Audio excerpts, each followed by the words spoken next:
যদি ৰাতিপুৱা শুই উঠিয়ে আপুনি এনেকৈ 40 ছেকেণ্ড গঢ়োৱাটো দাঙে। এতিয়া আপুনি নিশ্চয় ভাবিছে যে 40 ছেকেণ্ড গঢ়োৱা দাঙিব মোৰ টাইম নাই, কিন্তু আপোনাক মই টাইম উলিয়াই দিম। কেনেকৈ? আপুনি যেতিয়া ব্ৰাছ কৰে, নিশ্চয় 2 মিনিট সময় ব্ৰাছ কৰে, হয়নে?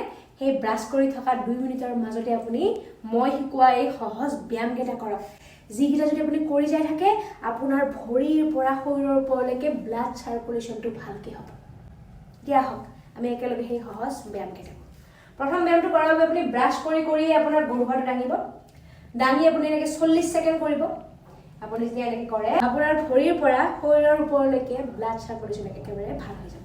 2 নম্বৰ ব্যায়ামটোৰ বাবে আপুনি আপোনাৰ ভৰিৰ আঙুলিকেইটা এনেকৈ দাঙিব। মনত ৰাখিব আপুনি ব্ৰাছ কৰি কৰি ব্যায়ামকেইটা কৰি আছে। আপুনি এনেকৈ ব্ৰাছ কৰি কৰি টো ৰেইজ কৰিব। আপোনাৰ যদি পৰ লাগে এনেকৈ ধৰি ল'ব, লৈ আপুনি টো ৰেইজ এক্সাৰচাইজটো কৰিব। 3 নম্বৰ ব্যায়ামটোৰ বাবে আপুনি থিয় হৈ ল'ব, লৈ ব্ৰাছ কৰি কৰি আপোনাৰ আঁঠুটো ভাঁজ কৰিব, আনটো চাইডেৰে আঁঠুটো ভাঁজ কৰিব। আৰু এনেকৈ আপুনি 40 ছেকেণ্ড সময় এইটো ব্যায়ামো কৰিব। হয়নে? একেবাৰে সহজ ব্যায়াম।